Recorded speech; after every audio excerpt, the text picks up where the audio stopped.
Hi welcome back to my YouTube channel. So ഇന്ന് ഞാൻ സംസാരിക്കാൻ പോകുന്നത് ഫാഷൻ ഡിസൈനിങ്ങിനെ പറ്റിയിട്ടാണ്.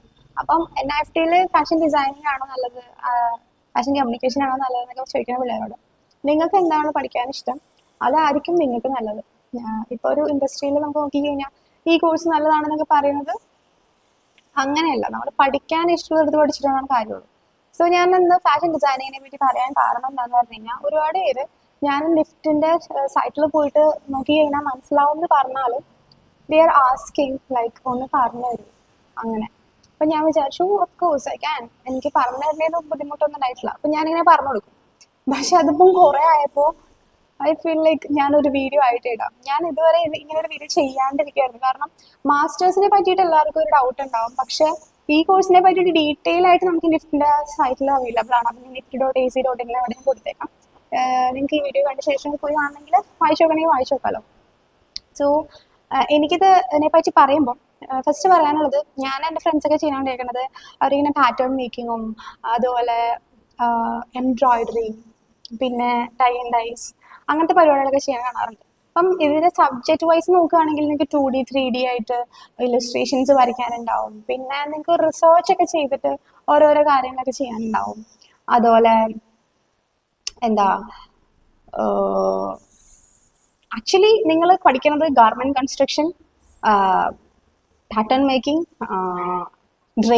ഡ്രേപ്പിംഗ് ഒക്കെ സൂപ്പർ ആയിട്ട് ഇങ്ങനെ അവർ ചെയ്യണ കാണുമ്പോൾ ഈ മാനിക്യൂനിലൊക്കെ ഇങ്ങനെ വെച്ചിട്ട് ഇങ്ങനെ ചെയ്യണ കാണുമ്പോൾ വാവ്, ആ സംഭവമൊക്കെ നിങ്ങൾ പഠിക്കോട്ടോ. അപ്പോൾ ഇതൊക്കെ നിങ്ങൾ പഠിക്കണേന്. പക്ഷെ ഭാവിയിൽ നിങ്ങളൊരു ബുക്ക് ഒരു സ്കെച്ച് ചെയ്ത് ആ ഒരു ഡിസൈൻ എങ്ങനെയാണ് അല്ലെങ്കിൽ ഒരു ഡ്രസ്സ് എങ്ങനെ ഉണ്ടാക്കണമെന്നായിരിക്കും നിങ്ങൾ ഭാവിയിൽ ചെയ്യാൻ പോകുന്ന ഒരു ജോലിയൊക്കെ. അപ്പൊ ഞാൻ എന്തൊക്കെ ജോലിയാണെന്നുള്ളത് ഞാൻ പറയുന്നുണ്ട്, അവസാനം പറയാം. അതുപോലെ ഇങ്ങനത്തെ സാധനങ്ങളാണ് നിങ്ങൾ പഠിക്കുന്നത്. കുറച്ചും കൂടി ഡീറ്റെയിൽ ആയിട്ട് നിങ്ങൾക്ക് വേണമെന്നുണ്ടെങ്കിൽ നിങ്ങൾ ആ സൈറ്റിൽ പോകണം നോക്കണമായിരിക്കും നല്ലത്. അതുപോലെ തന്നെ നിങ്ങൾക്ക് IDMs DS ഒക്കെ ഉണ്ടാവും. അത് നിങ്ങൾ കോഴ്സിൽ കയറി കഴിയുമ്പോൾ മനസ്സിലാവും എന്താണ് സാധനം എന്നൊക്കെ. ഡീപ്പനിങ് എന്ന് പറഞ്ഞാൽ ഡീപ്പനിങ് സ്പെഷ്യലൈസേഷൻ എന്ന് പറഞ്ഞിട്ട് DS എന്ന് പറയും.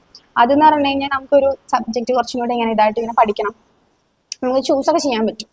അങ്ങനെ സംഭവങ്ങളൊക്കെ ഉണ്ട്. അത് എല്ലാ സബ്ജക്റ്റിനും ഉണ്ട്, ഐ മീൻ എല്ലാ കോഴ്സിനും ഉണ്ട് അങ്ങനെ സംഭവം.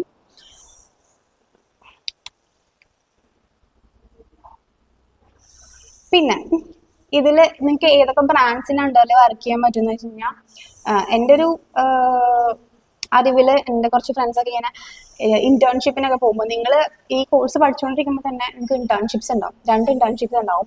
2 month ഇന്റേൺഷിപ്പ് ഉണ്ടാവും. അതുപോലെ തന്നെ 4 month ഇന്റേൺഷിപ്പ് ഉണ്ടാവും. ഇപ്പോൾ 2 month സമ്മർ ഇന്റേൺഷിപ്പ് നമ്മൾ എന്തായാലും പോകണം, മാൻഡറ്ററി ആണ്, 2 മാൻഡറ്ററി തന്നെയാണ്. അപ്പോൾ ആ സമയത്തൊക്കെ നിങ്ങൾ പോകണം. ബ്രാൻഡ്സ് ഒക്കെ ആയിരിക്കും നിങ്ങൾക്ക് ഭാവിയിൽ ജോലി ചെയ്യാൻ പറ്റുന്ന സ്ഥലങ്ങളും അങ്ങനെ തന്നെ ആയിരിക്കും. അതുപോലെ 4 month ഇന്റേൺഷിപ്പ് എന്ന് പറയുന്നത് നമുക്ക് ഗ്രാജുവേഷൻ പ്രോജക്റ്റ് ആയിട്ട് നമ്മൾ 4th ഇയറിൽ ലാസ്റ്റ് സെമ്മിൽ നമ്മൾ ചെയ്യുന്ന പരിപാടിയാണ്.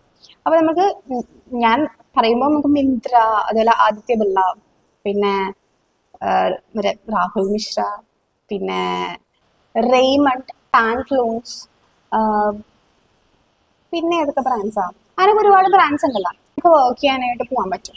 അപ്പം ഏതൊക്കെ പൊസിഷൻ, ജോബ് പൊസിഷൻ ആണ് എന്ന് പറഞ്ഞു കഴിഞ്ഞാൽ അതാണ് എനിക്ക് കുറച്ചും കൂടി ഇൻട്രസ്റ്റിംഗ് ആയിട്ട് തോന്നിയിട്ടുള്ള സംഭവങ്ങൾ. കാരണം നമ്മൾ FD ഫാഷൻ ഡിസൈനർ എന്നുള്ളൊരു സംഭവം മാത്രമല്ല, അതിനകത്ത് സ്റ്റൈൽ അഡ്വൈസർ ആയിട്ട് നിങ്ങൾക്ക് വർക്ക് ചെയ്യാം, ഫാഷൻ ഡിസൈനർ, അതുപോലെ അതൊക്കെ അതുണ്ട്, ഫാഷൻ മാനേജർ, അതുപോലെ ഫാഷൻ ബ്ലോഗർ, ഫാഷൻ ക്രിയേറ്റർ. ഇതൊക്കെ ഓരോ ജോലികളാണ്. ഇതൊക്കെ നമുക്ക് ഡിഫറെന്റ് പരിപാടികളാണ് ഇതിനകത്ത് ചെയ്യുന്നത്. അതുപോലെ ബയ്യർ ആയിട്ട് ഫാഷൻ ബയ്യർ ആയിട്ട് വർക്ക് ചെയ്യാം. അങ്ങനെ കുറേ സംഭവങ്ങളുണ്ട്. നിങ്ങൾ പഠിച്ചുകൊണ്ടിരിക്കുമ്പോൾ തന്നെ നിങ്ങൾക്ക് മനസ്സിലാവും ഈ ഏരിയ ആണ് എനിക്ക് ബെറ്റർ, നമുക്ക് ഇങ്ങനെ പഠിക്കാം, അല്ലെങ്കിൽ ഇത് ഫോക്കസ് ചെയ്ത് പഠിച്ചു കഴിഞ്ഞാൽ നമുക്ക് ഈ ഒരു ജോബിലേക്ക് എത്തിക്കാം. അതുപോലെ പഠിച്ചുകൊണ്ടിരിക്കുമ്പോൾ നമുക്ക് തന്നെ ഒരു ഫീല് വരും നമുക്ക് എന്താണ് ചെയ്യാനുള്ളത് എന്നൊക്കെ. ഓക്കെ, അപ്പോൾ അങ്ങനെയൊക്കെയാണ്. ഞാൻ വളരെ ചെറിയൊരു വീഡിയോ ആയിട്ട് ഇത് ഇവിടെ നിർത്തണേന് കാരണം എന്ന് പറഞ്ഞു കഴിഞ്ഞാൽ ഒരുപാട് പറയാനൊന്നുമില്ല. ആക്ച്വലി ഇതൊക്കെ തന്നെയാണ് പറയാനുള്ളത്. ആൻഡ് യാ, നിങ്ങൾക്കിപ്പം ഏകദേശം ഒരു ഞാൻ പറഞ്ഞത് ഒരു ചെറിയൊരു ഐഡിയ കിട്ടിയിട്ടുണ്ടെന്ന് വിചാരിക്കണം. അല്ലെങ്കിൽ ഞാനിവിടെ ഇത് കൊടുക്കാം, nifty.ac.in ഡിസ്ക്രിപ്ഷനിലും കൊടുക്കാം. You guys go and check it out എങ്ങനെയാണെന്നൊക്കെ. അപ്പം താങ്ക്സ് ഫോർ വാച്ചിങ്.